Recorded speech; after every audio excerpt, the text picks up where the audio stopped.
وزیر اعظم تقریب سے خطاب کر رہے ہیں. آپ نے کنڈکٹ کیا جو پروسیڈنگز ہوئی، میں سمجھتا ہوں کہ جب شاہ جی نے مجھے بلایا تو میں یہ سمجھتا ہوں کہ ملک کی طرف سے اتنے چھوٹے وقفے میں جس طرح وہ جو میں نے آپ کی آرگنائزیشن دیکھی اور جس طرح آپ نے اتنی دیر کے بعد، یعنی یا تو آپ کو ریگولر پریکٹس ہوتی نا اس طرح کی کانفرنسز ہولڈ کرنے کے لیے، لیکن یہ اتنی دیر کے بعد جب کوئی بھی ملک کنڈکٹ کرتا ہے تو اتنے زبردست طریقے سے جو آپ نے کی ہے، یہ خاص طور پہ زیادہ میں باقی اگر کوئی اور ملک کرتا میں شاید ان کو اس طرح نہ اپریشیٹ کرتا جتنا میں آپ سب کو کر رہا ہوں. شاید آپ سب کو، اور جس طرح آپ نے کہا جب یہ نیکسٹ ہماری OIC کی یہاں میٹنگ ہوگی تو یہ آپ کے لیے بڑا اچھا ایک پریکٹس بھی ہوگی کہ اس کو اس سے بھی ہم بہتر طریقے سے کنڈکٹ کریں گے. ہم نے پاکستان کے امیج کو اپنی زندگی میں دیکھا ہے کہ کہاں پاکستان کا پریزیڈنٹ جاتا تھا تو امریکن پریزیڈنٹ اس کو ایئرپورٹ پہ ریسیو کرنے آتا تھا، اور وہ انگلینڈ میں جاتا تھا تو جس طرح کی اس کو ریسیپشن ملی تھی انگلینڈ میں، وہ ہمیں یاد ہے، ابھی بھی اخباروں میں ہم نے دیکھی تھی. تو اس کے بعد پھر ہم نے برے وقت بھی دیکھے. دیکھیں، ایک سب سے پہلے آپ کے لیے، کیونکہ آپ جس طرح اوپننگ بیٹسمین ہیں ہمارے، آپ کو ساری جگہ فرنٹ لائن پہ فیس کرنا پڑتا ہے پبلک، انٹرنیشنل پبلک اوپینین کو.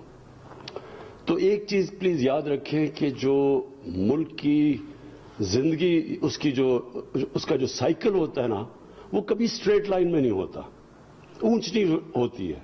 انسان کی زندگی میں بھی، ادارے کی زندگی میں بھی، سپورٹس ٹیموں کی زندگی میں بھی، اور ملک کی زندگی میں بھی. تو یہ جو ہمارا جو ڈاؤن سائیکل آیا، اس کی ہماری اسی ملک کا قصور ہے، ہمیں کسی اور کو بلیم نہیں کرنا چاہیے. ہم نے اپنے آپ کو ہی استعمال ہونے دیا، ایڈ کے لیے ہم نے اپنے ملک کی ریپوٹیشن کو قربان کیا، اپنے لوگوں کے انٹرسٹ کے خلاف ہم نے اپنی فارن پالیسی بنائی صرف پیسے کے لیے. اور یہ جو پچھلے 20 سال گزرے، یہ جو وار آن ٹیرر تھی، یہ تو ایک سیلف انفلکٹڈ وونڈ تھی پاکستان کی. کیونکہ میں تو اس وقت بڑا قریب تھا ڈیسیژن میکرز کے جب یہ فیصلے ہو رہے تھے کہ ہمیں اس میں شرکت کرنی چاہیے نہ یہ وار آن ٹیرر میں. تو مجھے تو پتہ ہے کیا ہوا، کیا کنسیڈریشنز تھی، اور مجھے بڑے افسوس سے کہنا پڑتا ہے کہ وہ کنسیڈریشن پاکستان کی عوام نہیں تھی. وہی جو پہلے بھی کنسیڈریشنز تھیں 80s میں جب ہم نے افغان جہاد میں شرکت کی. زیادہ بجائے یہ کہ کوئی ہائی پرنسپل تھا یا پاکستان کے لوگوں کے مفادات، انفارچونیٹلی ڈالرز تھے. اور جب آپ اس طرح کے فیصلے کریں گے، یہ اللہ کا ایک، جب سے اس نے دنیا بنائی ہے اس کے اصول ہیں. آپ جب اپنے پرنسپل سے ہٹ کے صرف مٹیریل فیصلے کریں گے، مٹیریلزم پہ بیسڈ، اس کا ایک کانسیکوینسز ہیں. اور وہ کانسیکوینسز پھر تھوڑی دیر یہ اس طرح ہوتا ہے کہ کینسر کا علاج ڈسپلن سے کرنا، تھوڑی دیر آپ کو فائدہ ہو جاتا ہے، اس کے بعد اس کے نقصانات آپ کے سامنے آنے شروع ہو جاتے ہیں. تو اگر ہم یہ نیچرے سائیکلز پہ آتے ہیں، ہمیں کسی کو قصوروار نہیں ٹھہرانا چاہیے. ہم غلط فیصلے کرتے ہیں. اور یہ مجھے بڑی خوشی ہے کہ ہمارے جو 3 سال میں آپ کہیں ہم اپنی تعریف نہیں کرتے، لیکن اگر آپ دنیا کی ایٹیٹیوڈ آپ پاکستان کی طرف دیکھیں وہ مختلف ہے. حالانکہ ہمیں بڑا پرابلی پاکستان کی تاریخ کا سب سے بڑا جو ہمیں فائنینشیل کرنچ فیس کرنا پڑا، وہ شاید ہی کبھی کسی گورنمنٹ کو ایسے اس طرح کے ڈیفیسٹس ملے ہوں فسکل اور کرنٹ اکاؤنٹ کے. اور پھر کرونا، یعنی یہ 100 سال میں ایک دفعہ اتنا بڑا دنیا کے اندر کرائسس آتا ہے جو کہ کرونا کا کرائسس آیا. اور اس کے اندر اس سب کے باوجود آج جدھر پاکستان کھڑا ہے، آپ دیکھ لیں گے 3 سال پہلے ہماری دنیا میں کیا ریپوٹیشن تھی، آج کیا ہے. تو اس کا مطلب کہ اس کے باوجود کہ ہم نے مشکلات کا سامنا کیا اور بڑے بڑے، اور ابھی بھی مشکلات سامنے ہیں. یہ کبھی ہمیں کوئی غلط فہمی میں نہیں ہونا چاہیے کہ ابھی بھی ہم we are out of the woods. لیکن پاکستان کی جو امیج ہے وہ آپ دنیا میں دیکھیں, انشاءاللہ اگر آپ کوئی بھی سروے کروائیں گے تو ماشاءاللہ پاکستان کا امیج اوپر گیا. اور یہ ریفلیکٹ کرتا ہے یہ جو کانفرنس کروائی گئی, اس کے اندر جو جس طرح کی اٹینڈنس تھی اور جس طرح کی پاکستان کا جو موقف تھا اس کی پذیرائی کی گئی, جس طرح انہوں نے ہمارے ساتھ کھڑے ہوئے. اور آبویسلی ہمارے فارن آفس آپ سب ہیروز کا بہت بڑا ہاتھ ہے کہ ہم نے ریزولوشن کے اندر جو ہم چاہتے تھے, جو ہمارا آبجیکٹو تھا اس کانفرنس کرنے کا, وہ پورا ہوا ہے. آج سارے دنیا کے مسلمان ملکوں نے جو موقف اختیار کیا یہ آج یونیورسل ہو چکا ہے. آپ یورپینز کی ساروں کی سٹیٹمنٹس دیکھ لیں, ان کے موقف دے دیں, وہ اب ہمارے ساتھ کھڑے ہیں. یونائٹڈ نیشنز کا بڑا کلیئر موقف ہے.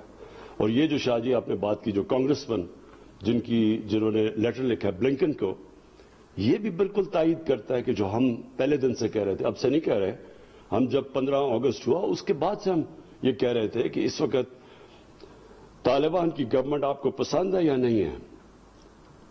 یہاں 4 کروڑ ہیومن بینگز ہیں, انسان ہیں, ان کی زندگی عذاب میں جانے لگی ہے.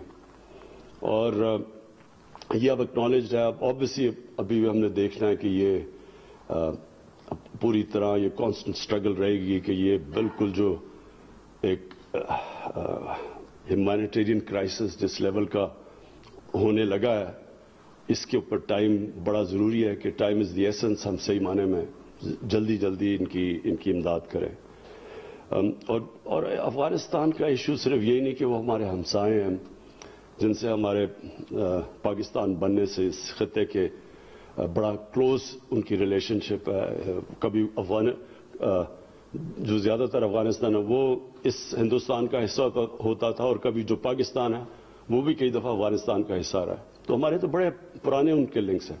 لیکن یہ ابو آل ایک ہیومینیٹیرین کرائسس ہے. یہ ایک ہیومن لیول کے اوپر یہ بہت بڑا ظلم ہونے جا رہا ہے کہ مین میڈ کرائسس کریٹ کیا جا رہا ہے, جبکہ پتا ہے کہ اگر ان کے اکاؤنٹس ڈی فریز کر دیں, اگر ان کے بینکنگ سسٹم کے اندر لیکوڈیٹی ڈال دیں تو پتا ہے کہ یہ اوارٹ ہو سکتا ہے یہ کرائسس. میں فائنلی شاہ صاحب جو بھی آپ نے باتیں کی, میں صرف فائنلی ایک بات کرنا چاہتا ہوں کہ دیکھیں جو قومیں ہوتی ہیں نا, ان کے اندر جب وہ نیچے جاتی ہیں تو ایک بڑا لاس ہوتا ہے, اور اس کو کہتے ہیں سیلف بلیف. جب آپ کا سیلف بلیف چلا جاتا ہے تو یہ انسان اللہ نے ایک ایسی چیز بنائی ہے اشرف المخلوقات کہ یہ جب ایک بلیو کرتا ہے کسی چیز میں تو یہ کچھ بھی اچیو کر سکتا ہے. لیکن جب اس کا سیلف بلیف چلا جاتا ہے, جب اس کا کانفیڈنس ہی اپنے آپ میں چلا جاتا ہے تو وہ کچھ بھی نہیں کر سکتا. تو میں نے کیونکہ میری تو ساری ٹریننگ ٹیمز کے اندر ہوئی ہے, جدھر آپ مقابلہ کرتے ہیں مسلسل, یا آپ ہار رہے ہوتے ہیں جیت رہے ہوتے ہیں, اور آپ کا مقابلہ دنیا کی ٹیموں سے ہو رہا ہوتا ہے. تو میں نے تو دیکھا ہوا ہے کہ ہم نے اونچ بھی دیکھی اپنی ٹیم کی, پر ہم نے نیچ بھی دیکھی ہے. لیکن جب اوپر جاتی ہے ٹیم تو اس کے اندر ایک چیز آتی ہے سیلف بلیف. وہ اپنے اندر بلیو کرنا شروع کر دیتے ہیں. اور یہ بڑی امپورٹنٹ چیز ہے کہ ایک چھوٹا سا برطانیہ ساری دنیا کے اوپر قبضہ کر کے بیٹھ گیا. وہی لوگ تھے, سیلف بلیف آ گیا. نبی صلی اللہ علیہ وسلم میں وہ عرب تھے جن کی کوئی حیثیت 2 سپر پاورز کے سامنے نہیں تھی. وہ 30-40 سال میں دنیا کی امامت کر دی انہوں نے. کیا کوئی چینج آیا نا ان کے اندر؟ چینج ہوتا ہے سیلف بلیف. وہ اپنے اندر بلیو کرنا شروع کر دیتے ہیں, وہی انسان بڑا انسان بن جاتا ہے. آپ نے بات کی ہندوستان کی. ہم جب کرکٹ کھیلتے تھے, پتہ نہیں غالباً مجھے ایک اسٹیٹسٹکس تھی, میں جب کیپٹن تھا ہم نے 24 ان کے سامنے ون ڈے میچز کھیلے, 19 جیتے ہم. ہمارے اندر بلیف تھا, 7 گنا بڑا ملک تھا. تو یہ بڑا ملک اور چھوٹے ملک کی بات نہیں ہوتی. اپنے ملک کے اندر جب بلیو کرنا شروع کرتے ہیں اور ٹیم ورک ہوتی ہے, یہ جو آپ نے کامیابی ہوئی یہ ٹیم ورک سے بھی تھی. سب نے کوآرڈینیٹ کیا, سب نے ایک ٹیم بن کے اس کو کامیاب کیا اس فنکشن کو, جس میں لا انفورسمنٹ ایجنسیز کا بھی بہت بڑا ہاتھ تھا. سب نے مل کے کیا. اور میں نے دیکھا کہ سب کو بڑا فخر تھا جب وہ دیکھ رہا تھا, میں اپنے لوگوں کی شکل کو وہ جب دیکھ رہے تھے کہ کامیابی سے کانفرنس تھوڑے ٹائم میں کنڈکٹ کی, تو سب کو ایک اندر بلیف آیا کہ ہم یہ کر سکتے ہیں. خدا نہ خواستہ اگر یہ ٹھیک نہ ہوتی کئی چیزیں غلط ہو سکتی تھی. تو اسی طرح جب آپ اپنے اندر بلیو کرنا شروع کریں گے ہم ایز اے نیشن, یہ میں آپ کو یقین دلاتا ہوں کہ یہ کچھ بھی کر سکتا ہے ملک. کیونکہ میں نے جب ٹیم میں کرکٹ میں آیا تھا تو ہمارا باٹم پہ ٹیم تھی, کوئی مانتا ہی نہیں تھا کہ ہم جیتیں گے. اور جب میں گیا تو ورلڈ چیمپئنز تھے. جب ہم نے کینسر ہاسپٹل بنانے کی کوشش کی, کسی نے کہا نہیں بن سکتا. یہ ملک کے لوگوں نے اکٹھا کر کے بنا دیا اور چلا بھی رہے ہیں, بنایا بھی اور چلا بھی رہے ہیں. یہ بھی ایک معجزہ ہے. اس کی کوئی مثال نہیں ہے کہ 70 کروڑ میں پیسہ جمع کر کے ہاسپٹل بنایا, 10 ارب روپیہ سال کا اس کا خسارہ ہے غریبوں کا علاج کرنے میں, اور پھر دوسرا بھی بن گیا اور تیسرا بھی بن رہا ہے. یہ لوگ بنا رہے ہیں. زلزلہ آیا, ہر پاکستانی دنیا میں موبلائز ہوئے, لیکن جب فلڈ آیا, جب دنیا نے نہیں مدد کی, جدھر بھی پاکستانی بیٹھے تھے انہوں نے کنٹریبیوٹ کیا. تو جب ہم ٹیسٹ کرتے ہیں اپنے ملک کو, اپنی نیشن کو, یہ ہمیشہ ٹیسٹ پاس کرتی ہے, جو ماشاءاللہ آپ نے کیا. تو ہمیں ایک سیلف بلیف چاہیے. ہم جو بھول بیٹھے, جب آپ ہاتھ پھیلاتے ہیں کسی کے سامنے تو سب سے بڑی کیجولٹی آپ کا سیلف بلیف ہوتا ہے. یہ ڈپینڈنسی جو ہے یہ ایک انسان کے ذہن میں جب آ جاتی ہے وہ اپنے اندر بلیو ہی کرنا چھوڑ دیتا ہے. اچھا جی وہ فلانا ملک ناراض ہو جائے گا تو چلو جی اپنے انٹرسٹ ہم اپنے لوگوں کو قربان کر دیتے ہیں ان کے لیے, کیونکہ ہمارے اندر بلیف نہیں ہوتا. 22 کروڑ لوگ, یہ بہت بڑی طاقت ہے. ہم ہی اپنے اندر بلیو نہیں کر رہے. 22 کروڑ لوگ, کسی کا جو بھی پاپولیشن 22 کروڑ کا ہو اور وہ ٹیلنٹڈ پاپولیشن ہو, جس کے باہر, ملک کے باہر جو یہ 90 لاکھ بیٹھے ہوئے ہیں پاکستانی, ان میں سے اتنے قابل لوگ بیٹھے ہوئے ہیں, کیونکہ میرا ان سے انٹریکشن زیادہ ہے, ہر فیلڈ میں ایکسل کرتے ہیں وہ. آپ کو ہر پروفیشن ملے گا, انٹرپرینورز ملیں گے, ایکیڈیمکس ملیں گے, کوالٹی کے ملیں گے. تو ہم نے اپنے ملک کو یہ سسٹم ٹھیک کرنا ہے, میریٹوکریسی لے کے آنی ہے, رول آف لا. سب سے امپورٹنٹ چیز رول آف لا ہے. کبھی کوئی قوم یہ اپنے ذہن سے نکال دینا کہ کوئی بھی ملک آج تک رول آف لا اسٹیبلش کیے بغیر ترقی کیا, نہیں کر سکتا, کیونکہ وہاں سارا ایلیٹ کیپچر کر جاتی ہے. اور جب ایلیٹ کیپچر کرتی ہے ریسورسز کو, اور میرٹ, سب سے پہلے میرٹ جاتی ہے, جو اصل انٹرپرینورز ہیں ان کو بگا دیتے ہیں, وہ مافیاز کنٹرول, کارٹلز کنٹرول کر لیتے ہیں. ملک آگے نہیں بڑھ سکتا. جس بھی ملک کی آپ دنیا میں اٹھا کے دیکھیں, سب سے زیادہ ریسورسز ہوگی ان کے پاس, غریب ہوں گے. ریسورسز میں امیر ترین ملک, غریب ترین. اور سوئٹزرلینڈ جیسے ملک, نیوزی لینڈ, جدھر سوائے ہے ہی کچھ نہیں بھیڑ بکریوں کے علاوہ یا گایوں کے علاوہ, پہاڑوں, وہ دنیا کے خوشحال ترین ملک ہے, کیونکہ رول آف لا ہے. تو ہماری سٹرگل اصل میں, یہ یاد رکھیں کہ ہمیں فوکس کر لینا چاہیے. ہماری سٹرگل کیا ہے, کیسے ہم نے اپنی آبادی کو نیچے سے اوپر اٹھانا ہے, جو کہ یہ ایلیٹ کیپچر کی وجہ سے نیچے چلی گئی ہے, جن کو ہم نے ایک طبقاتی ایجوکیشن بھی تھوڑے سے ایلیٹ کے لیے, انصاف بھی تھوڑے سے, پیسے ہیں تو آپ جو مرضی جرم کریں آپ بچ سکتے ہیں. ہاسپٹلز تھے تو وہ پرائیویٹ بن گئے ایلیٹ کے لیے, اور نوکریاں ہیں تو وہ سارے جو چھوٹی سی ایلیٹ کو ایجوکیشن اس کو مل جاتی ہے. کوئی بھی ملک ایسے ترقی نہیں کر سکتا. تو یہ سٹرگل ہے, اور یہ یاد رکھیں کہ یہ اوور نائٹ نہیں ہوتا, یہ سٹرگل ہوتی ہے.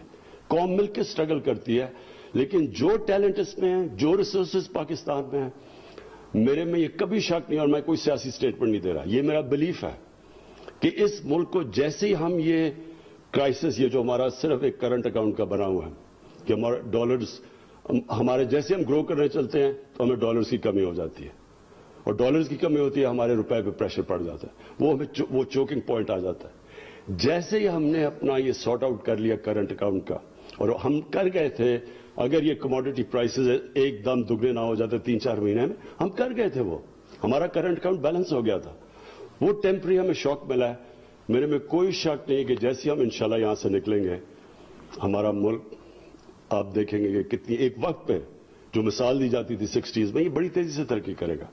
صرف میں نے آخر میں یہ آپ کو کہنا تھا شاہ جی, کہ آپ نے جو بات کی جیو اکنامکس کی فرام جیو پالیٹکس, یہ بالکل آپ نے بات ٹھیک کی ہے. ہمارے سارے ملک کو